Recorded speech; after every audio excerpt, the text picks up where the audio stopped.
Racikan berita.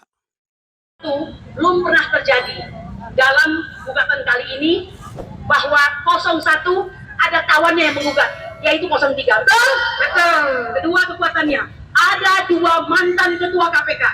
Satu, Bapak Mahfud MD, yang kedua, Bapak Hamdan Zulfa. Insya Allah, dua orang ini akan memberikan inspirasi kepada MK untuk memutuskan seadil-adilnya. Bonum quod universalis eo divinicius, yaitu suatu keputusan yang ilahiyah yang makin menghendaki kehendak Allah Subhanahu wa Ta'ala. Anda perlu ketahui, 01 dengan certiknya memakai alasan pengkhianatan kepada demokrasi.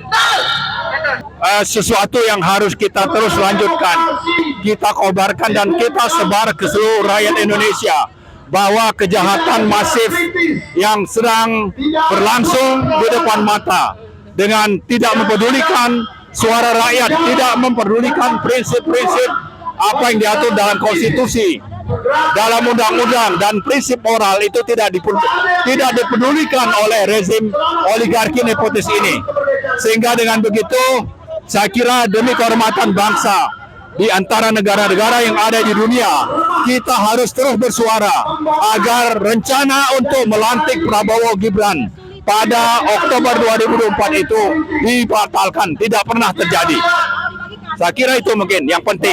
Jadi kita harus terus bersuara karena kita merasa bahwa anak cucu kita merupakan pewaris dari bangsa ini untuk bisa tegak berdiri di antara bangsa-bangsa, bukan menjadi bangsa yang berada di bawah cengkeraman rezim oligarki maupun di bawah kendali dari RRC Jinping. Ya, saya kira kita akan terus melakukan aksi seperti ini.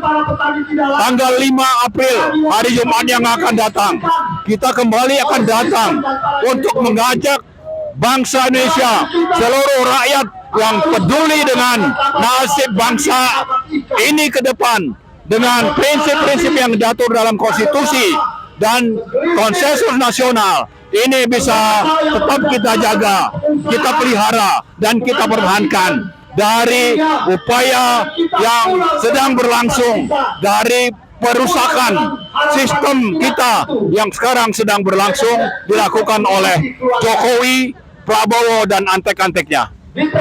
Ini rezim ingin meluluhlantakkan bangsa kita, ingin menghancurkan bangsa kita dari dalam dengan cara memelihara para koruptor, betul?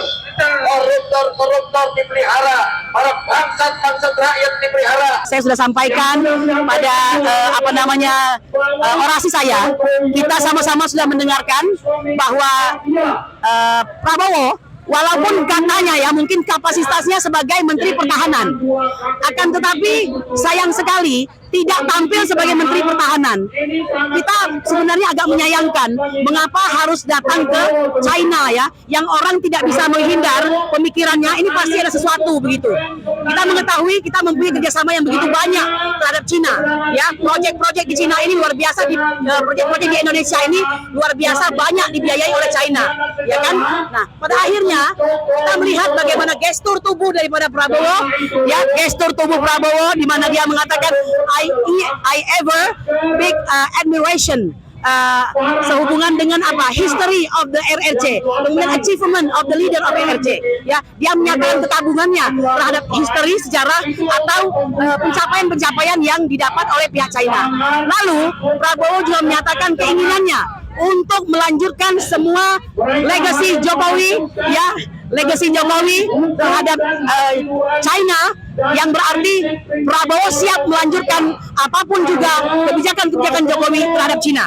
Dan di akhir daripada pertemuan, Prabowo juga mengatakan keinginannya untuk meningkatkan kualitas hubungan menjadi lebih tinggi lagi, lebih kental lagi antara China dan Indonesia, begitu.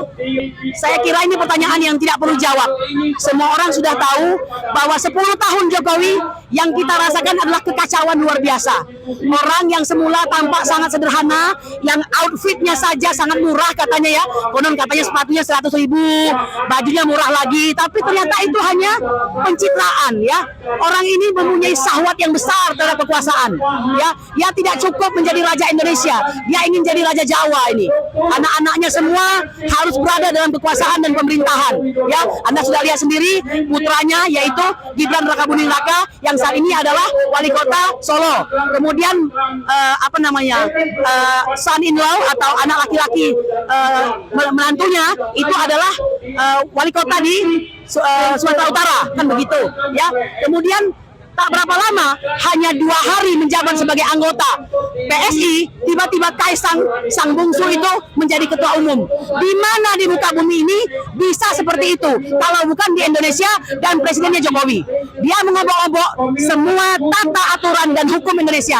Satu di antaranya cawe-cawe yang menyebabkan keputusan 90 MK keluar dan memberi karpet merah kepada Gibran untuk menjadi paslonnya Prabowo sebagai calon wakil presiden 2024. Kita harus yakin ya, karena kalau kami bangsa Indonesia dan sebagai praktisi hukum memastikan saja dari sisi sumpah bahwa mereka disumpah untuk menjadi guardian of the constitution, penjaga konstitusi.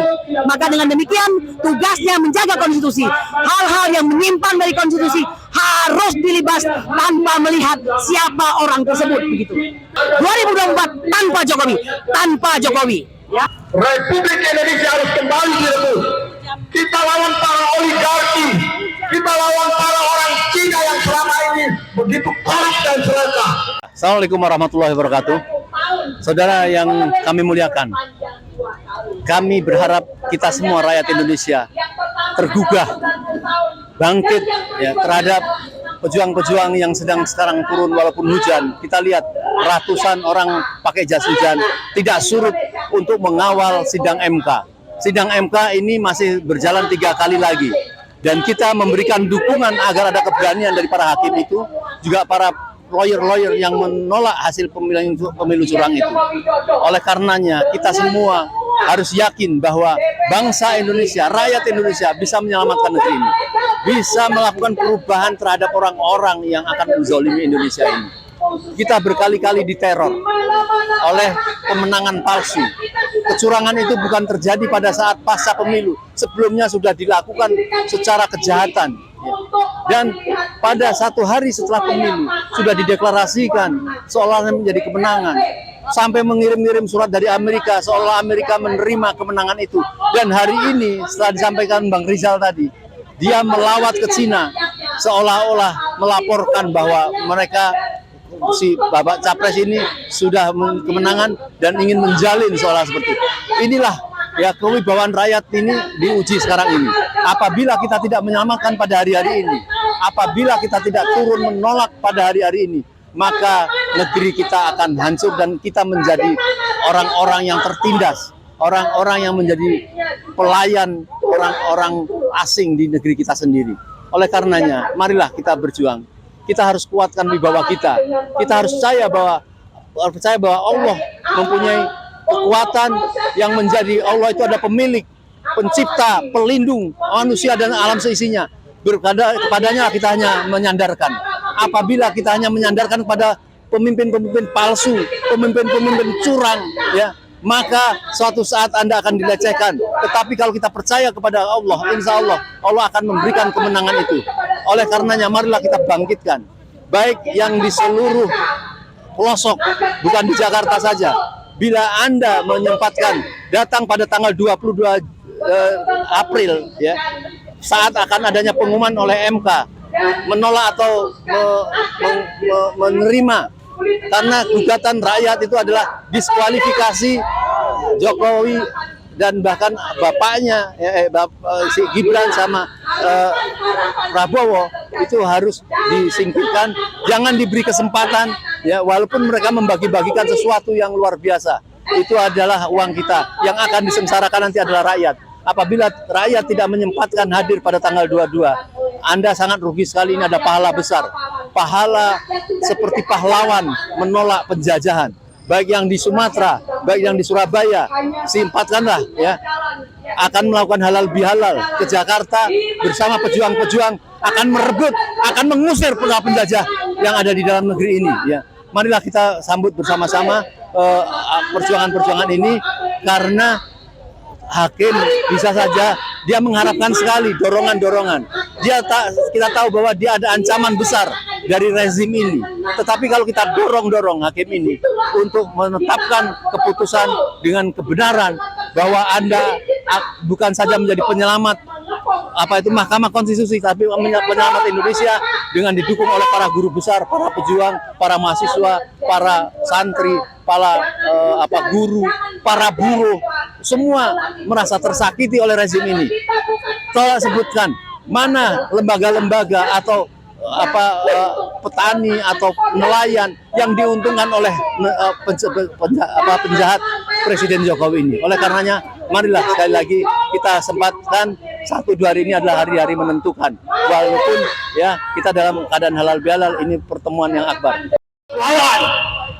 Harus lawan ya pemerintah Cina atas apa yang dilakukan kepada bangsa Indonesia pada saat ini.